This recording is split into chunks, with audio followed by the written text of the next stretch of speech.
Author opinion of Denis Keen at the history, geography and architecture, culture and life manners of Kazakhs in the program Discovering Kazakhstan.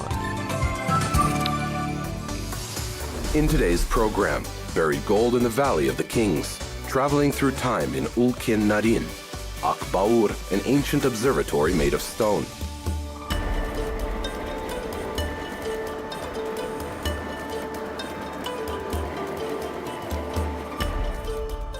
Salam, привет, and hello. I'm Denis Keen, and today on Discovering Kazakhstan, we will be discovering the fascinating history of Eastern Kazakhstan. This part of the country is famous for the Altai Mountains, a scenic range that for centuries has attracted different civilizations, from nomads like the ancient Scythians and of course the Kazakhs to settlers like the Russians. And each of these civilizations have left their traces in layer upon layer. Come along as we unpack these layers and explore the people and places that make this land a historian's dream. We start our journey in a remote valley outside of the eastern Kazakhstani village of Baur. For archaeologists who study ancient nomads, this is a legendary place. Excavations here have uncovered evidence that the Scythians, nomadic ancestors of Kazakhs, once had a complex and fascinating civilization.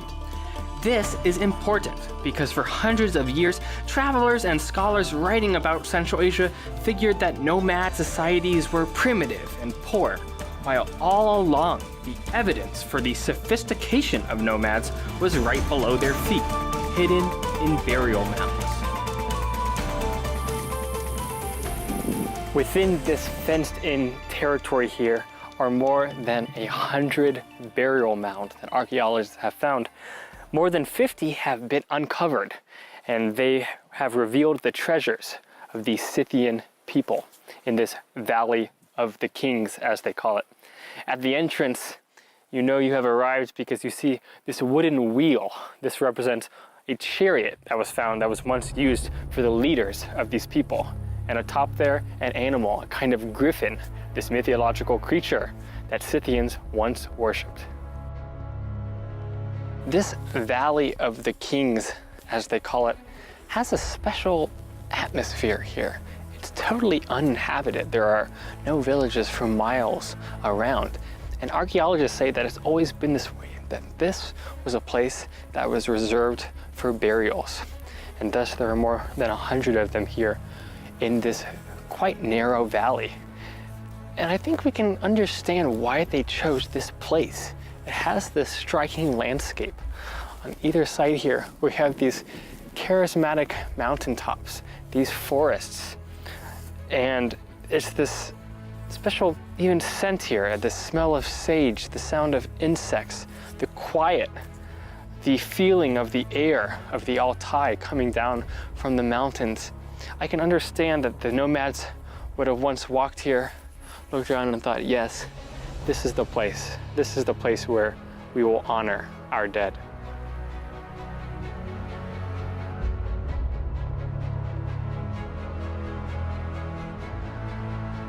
We are right now in Valley of Kings.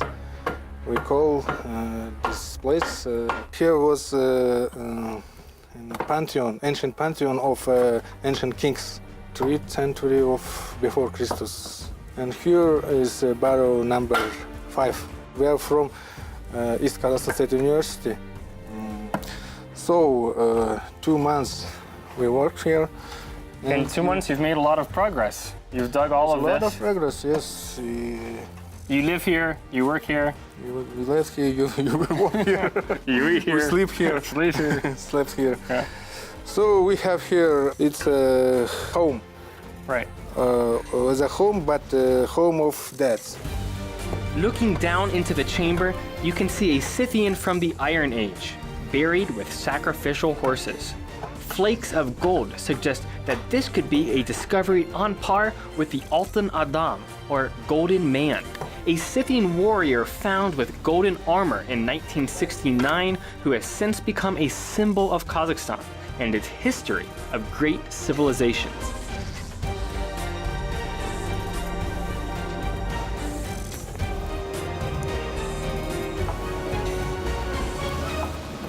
As our friends are covering up this newly excavated kurgan, here we have come to kurgan number 2, which has long been covered in quite a nice way, I think. They've made what they call a museum under the open sky.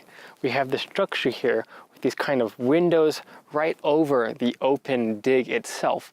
And by going down into the ground, we can actually see the finds where they were originally found. So let's go underground and see what it looks like.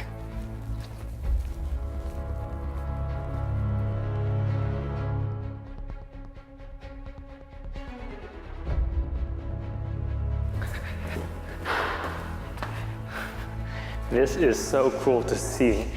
This, what would have once been this kind of dusty, mucky architectural dig where only the scientists wearing their vests could come down and actually see what they were working on. And here, you and me can actually come and see the dig itself. They built this big dome out of glass and steel above us, letting in the light. And we can come and see the actual bones of the horses that were buried here. They say there were 7, and that suggests that this person had quite some rank who was buried here. Nomads would often, of course, ride their horses from pasture to pasture. It was a very important animal for these people back then and now. And it's thought that they would want to take their horses with them into the afterlife. Over here in this other chamber, this wood, of course, has been recreated. We have this kind of coffin. And inside, they say, there was a woman found, perhaps some kind of princess, some kind of nobility, and that this person here must have been held in high esteem in this Scythian society to be given such a grand burial. And we really have an amazing opportunity to be here ourselves in what was once a kind of remote place covered in rocks and ice, and now it's here under the open sky. The lights can shine in, and we can experience this for ourselves.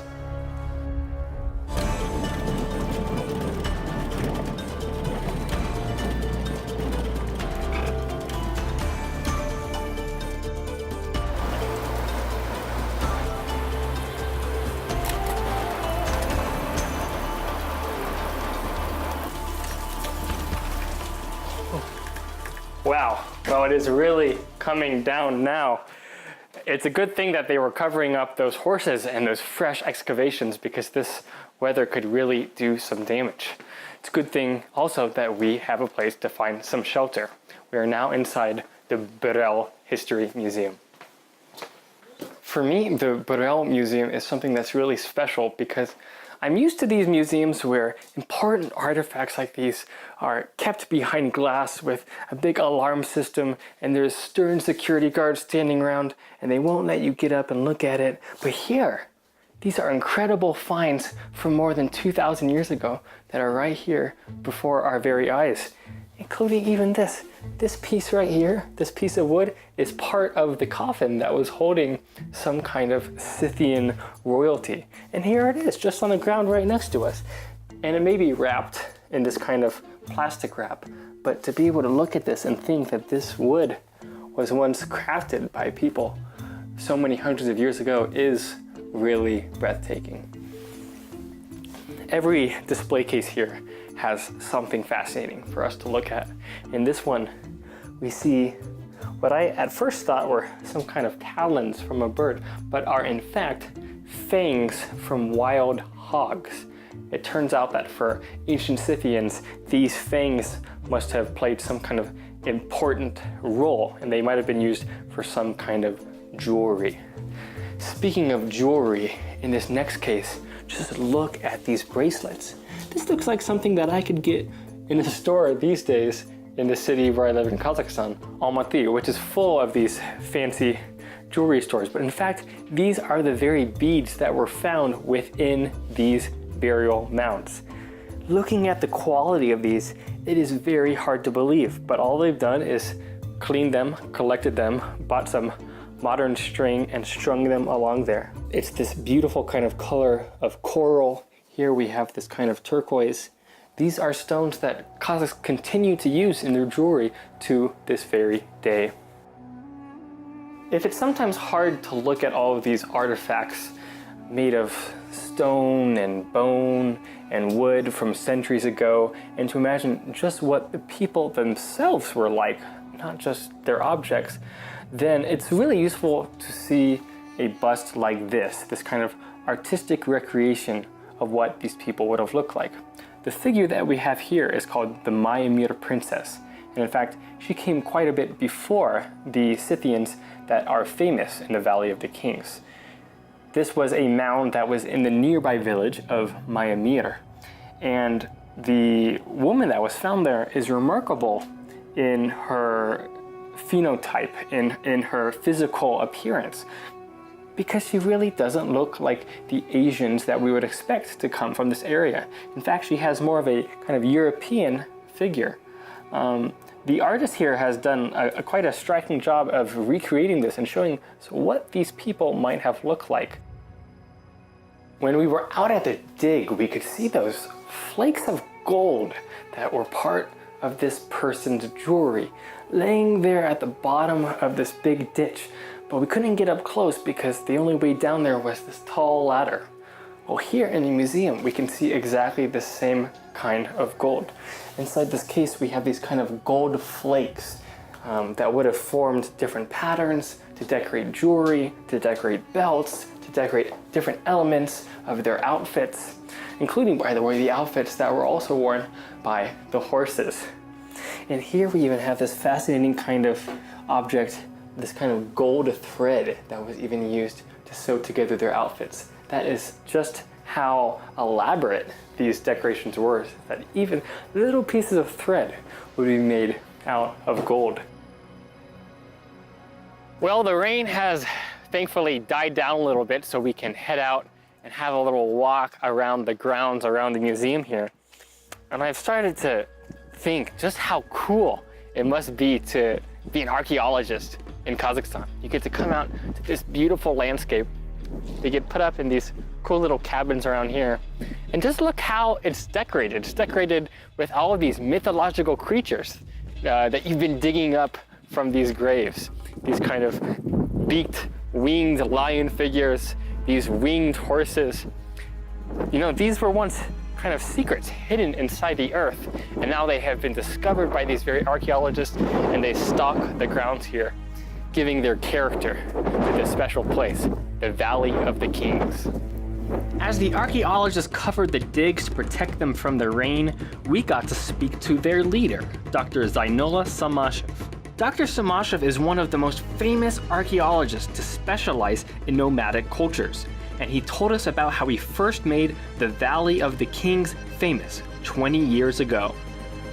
В 1997 году я приехал сюда с группой профессоров из... I came here in 1997 with a group of scientists from the Kazakh National University, professors from the University of Kemirov, and 2 French scientists. Выбрать здесь самый перспективный курган для совместных исследований. This whole international group of Kazakhs, Russian, and French came here to start excavations on the burial mounds. We started from the mound number 11, and in 1998 we started to work on 2 other mounds. One of these 2 gave us some very interesting findings. 13 horses had been stacked in layers, and there were even the remains of a man and a woman. And this was just the beginning of this epic dig. The effort continues to this day, already 19 years later. Были найдены 13 лошадей, уложены в 2 яруса, и останки 2 людей, мужчины и женщины. И вот с этого началась эта эпопея. The findings at Burel became symbols of Kazakhstan. 3 archaeological monuments can now be considered such symbols. First of all, Birel, then Otrar, and then the Issyk Mounds. These are symbols of Kazakhstan because they show the scientific and cultural significance of the country and represent what Kazakhstan is all about. Определяет научное, культурное лицо Казахстана и представляет Казахстан во всем мире.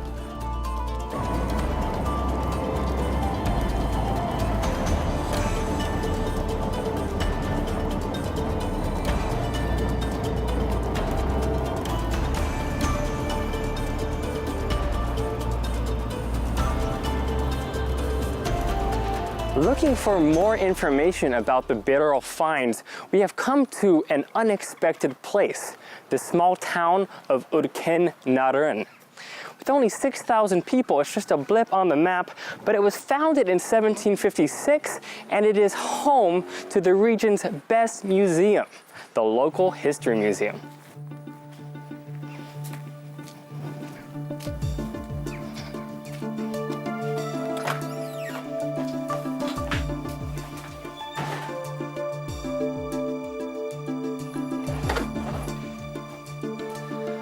The museum is a modest one-room affair, but it is full of fascinating exhibits.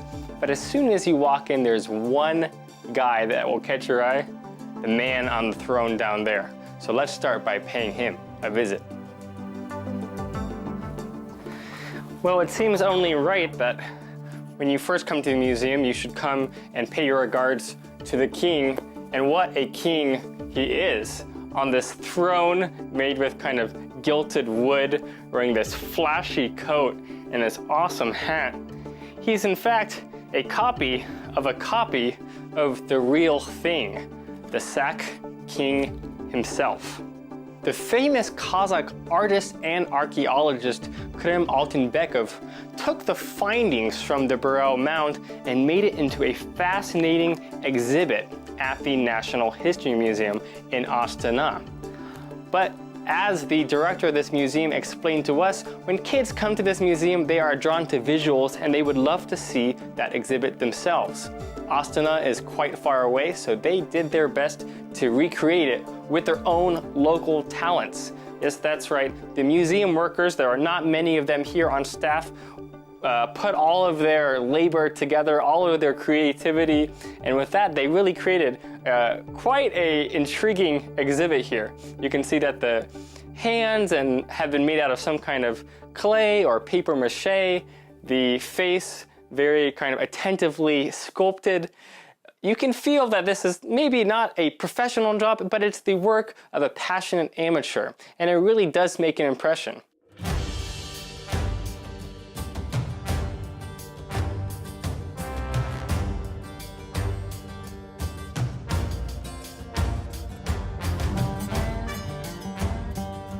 Now look at this cartographic wonder that we have here, this kind of relief map that was made by the museum workers out of gypsum plaster, showing the region running all the way from Baur, where we saw the mounds, down to us right here in Ulken Naryn.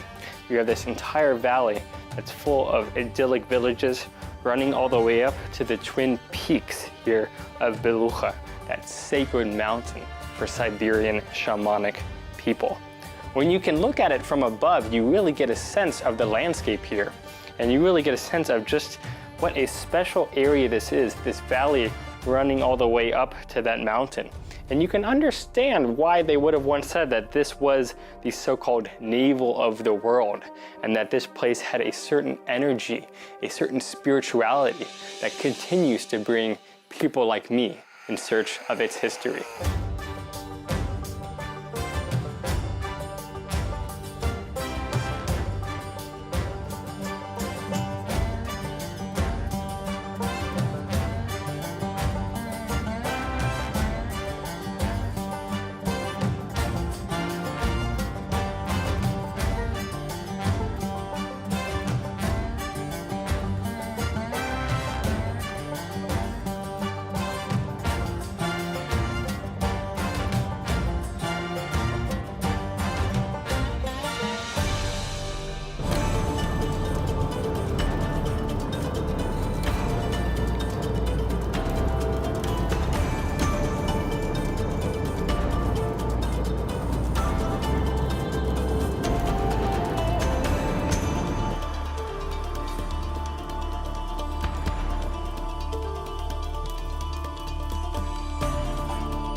If the Scythian artifacts that we found in Baur and Ulken Naryn felt ancient, then there's a place in eastern Kazakhstan where we can go even farther back in time. It's called Baur. 38 kilometers from the provincial capital of Ust-Kamenogorsk, Baur is thought by archaeologists to be a kind of Neolithic observatory. Using notches in stone, piles of rocks, and a special cave called the Grotto, ancient people in this part of Kazakhstan once studied the stars and the rotations of the celestial spheres. The terrain is rocky and severe, with nobody in sight but shepherds and a handful of caretakers. They will be of some help because the observatory, hidden in a rocky hillside, can be easy to miss.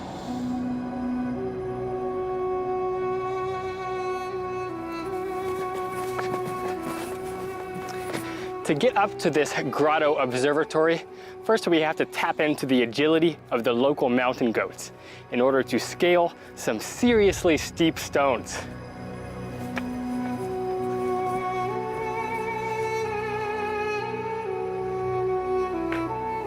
When you first enter the grotto, it might at first seem like this is just a regular rock overhang where Kazakh shepherds could come to shelter themselves from the wind and rain. But you look around and you start to notice that there's a lot of funny things going on here. This hole up here is what they say was the ancient viewfinder for this rock observatory. And people would use this to make all sorts of astronomical calculations. But how did this hole get here? And indeed, how did this stone get here? When archaeologists look at the way that these stones come together, they say, this is not natural. This above stone must have been placed here in some fashion. But as far as they know, during those years, this kind of heavy engineering technology did not exist. So it remains a mystery to this day how this whole structure itself was formed.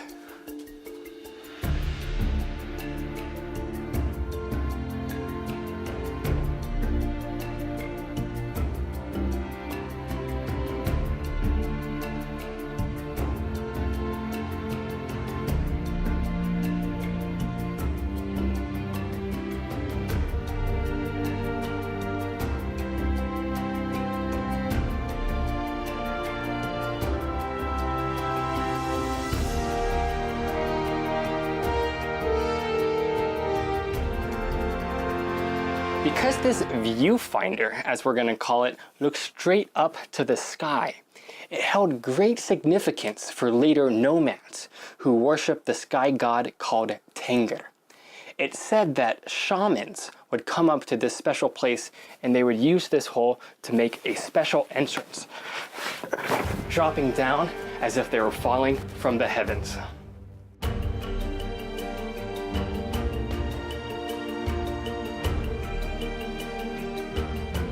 To this day, this grotto is a common destination for those with shamanic beliefs or just anybody who believes in the miracle-giving powers of the heavens. And so we can see in the face of the rock, in this little wedge here, are dozens of little coins that people have left behind in thanks as kind of votive offerings.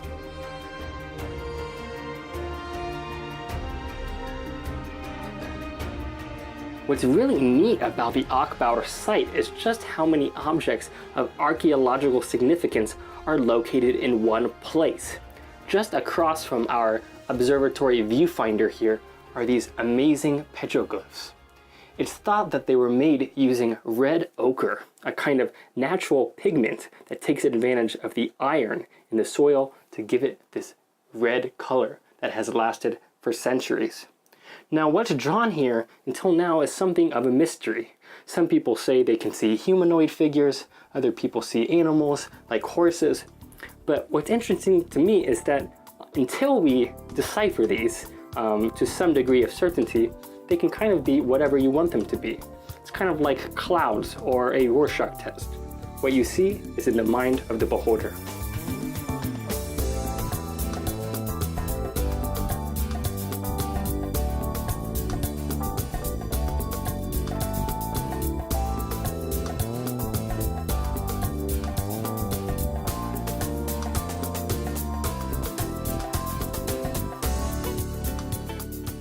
For those who don't fancy scrambling up a steep cliff to see their petroglyphs, there are some petroglyphs at the Baur site that are more accessible.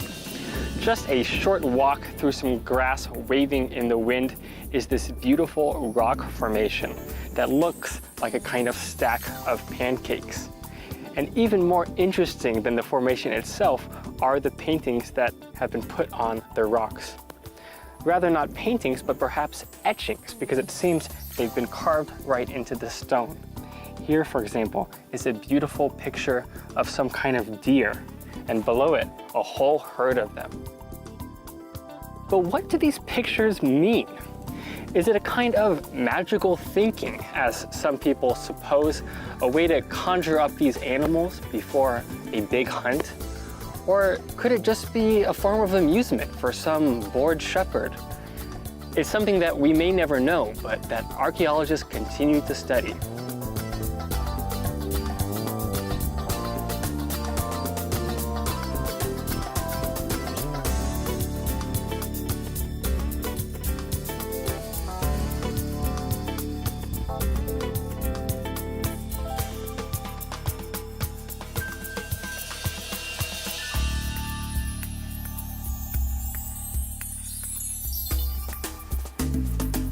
Even from kilometers away, you can see that on the peak of this hill, there is a massive pile of stones. And on other hills in the opposite direction, there are nearly identical piles. Archaeologists suspect that these piles must have been placed by some kind of ancient astronomer, because it turns out that they align along a perfect axis from north to south.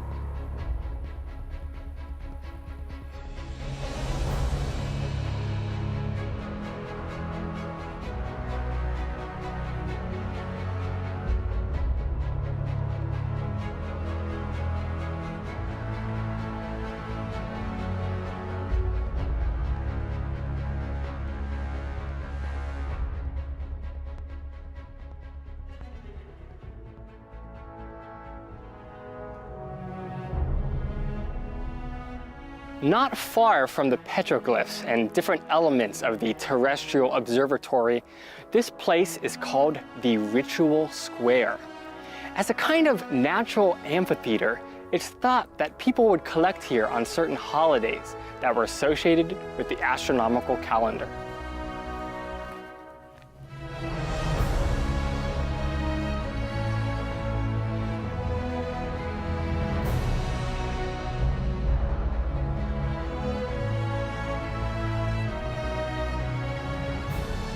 It may look like I'm just sitting atop a rock amidst a grassy field, but this valley is in fact a giant astronomical instrument.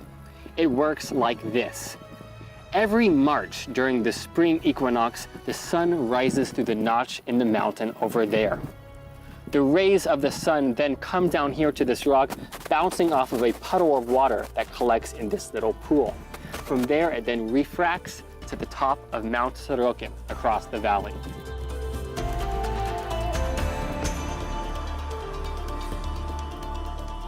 Thousands of years ago, some people in this valley discovered the significance of these points in space: a ridge, a puddle, a peak.